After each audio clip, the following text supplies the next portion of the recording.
Oh, yes, sir. It's the doggy. Yeah, come on. You walking around the sandbox? Come to my neighborhood. What's going on, everyone? It's Justin, the blockchain technician, and I'm back with another video after about a 6-day break. I had to move my family from South Carolina to Florida, but we made it. We're here and super happy to be back and making content again. This is not financial advice. I'm not a financial advisor. Do your own research, please. Let's get started. Getting back into big-time game. What I think of it, try to get us into a speed run, see if I can run us through a speed run real quick. The only problem and my really only complaint about the game right now is the fact that you can't do anything without being in a group. Really cannot do anything in this game without being in a group, and it can be kind of hard to get into a group.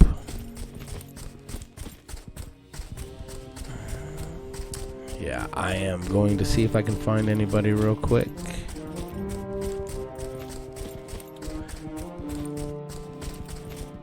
I've got the skill crafting pretty well figured out here. Let's see, let's just go.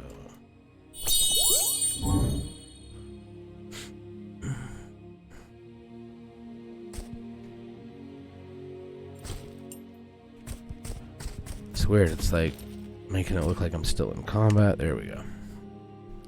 So yeah, I like the game. Graphics, amazing. Everything looks really cool. But if you want to get NFTs, if you want to earn the NFTs in the game, you have to get with a squad and you have to roll with a crew.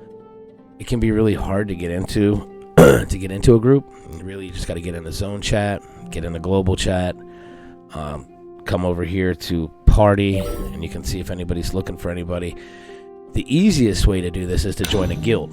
A lot of these people are in guilds, which is fine. I could join a guild for the next 3 weeks just to get the NFTs, but what I'm going to do is wait for my lands people.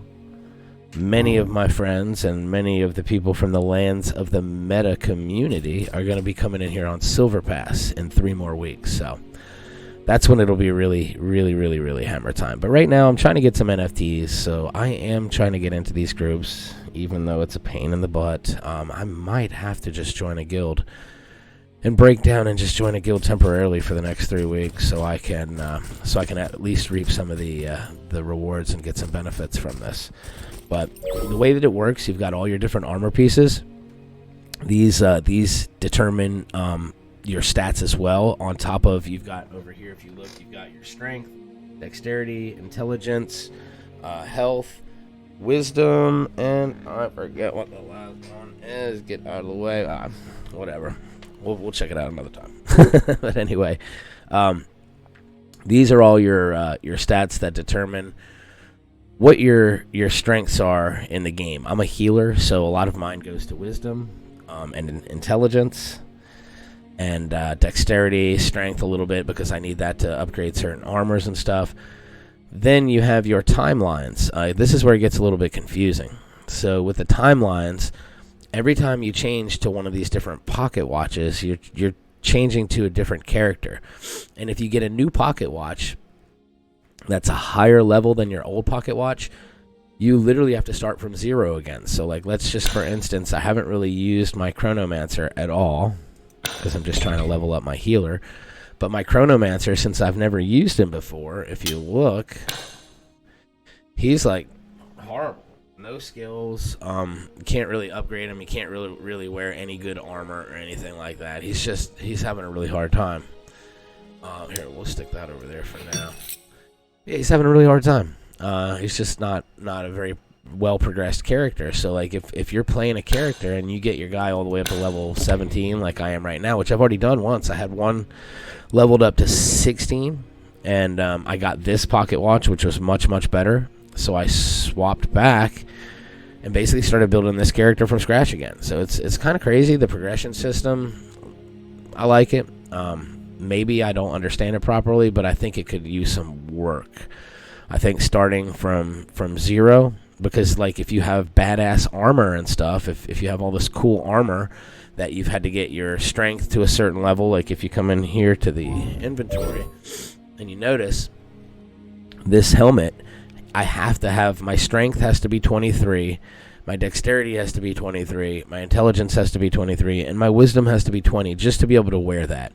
So what happened to me when I reset the first time was I got this better stopwatch here, and I had my old one that I started with, and I swapped over to this one, and I couldn't wear any of my gear. Couldn't wear any of my gear because all of a sudden my stats that were super high are now low. It resets your whole character, so kind of crazy. But that's, I mean, that, as far as I know, that's how it's done. I've asked in game, and other players have confirmed. We're all pioneering this thing together here, and that's how it's done. It's a little weird. Another thing that kind of messed me up, and be careful about this when you're playing your characters, is so like each one of these, you can see I've got all this different gear on right here with this timeline.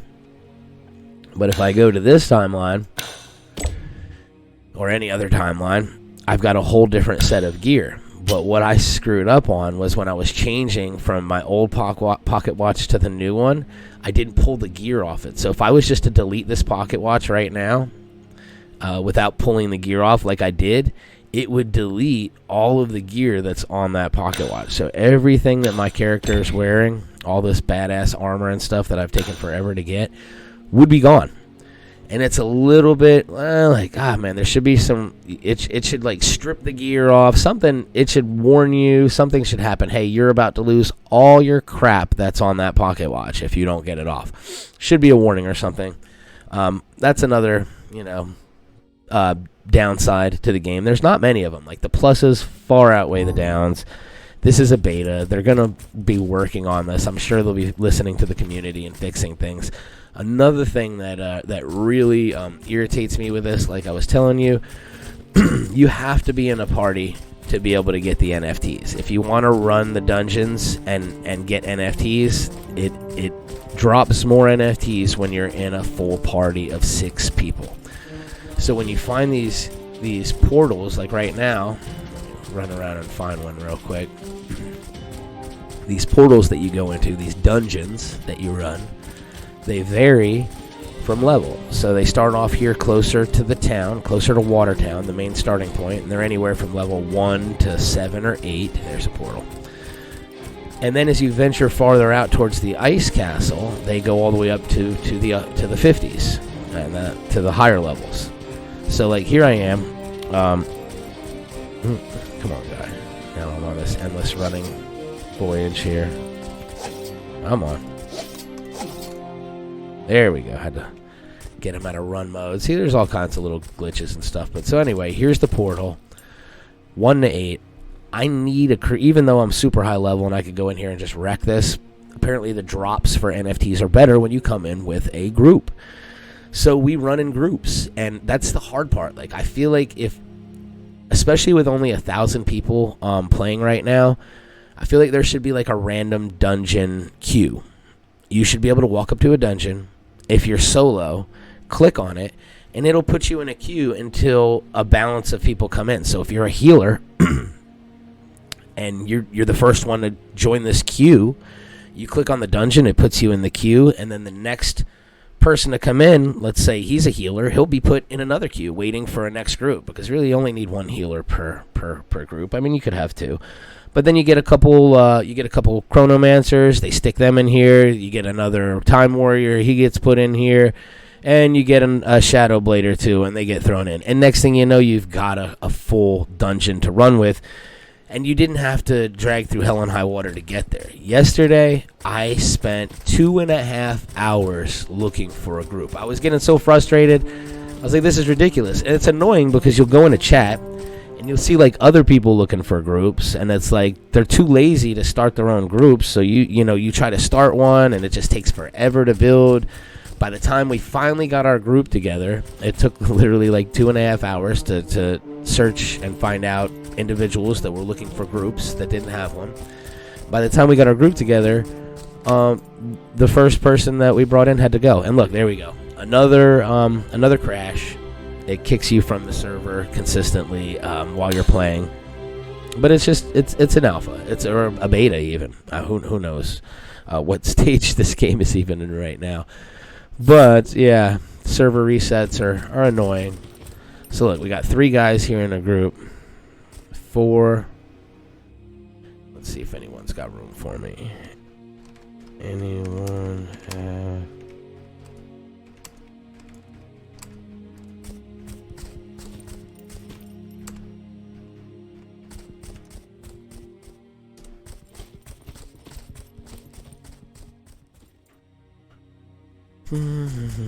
But yeah, need 2 more for speedrun. Please invite. Party, there we go. Accept. And we're in. We actually got in a group. Raz, I've played with him quite a few times. He's really good. But right now what we're doing is we're going to be speed running for NFTs. So this is going to be a good video here. I'll actually probably just split that up and end the first video. So for everybody watching, the blockchain technician is out. But yeah, this is going to be a separate...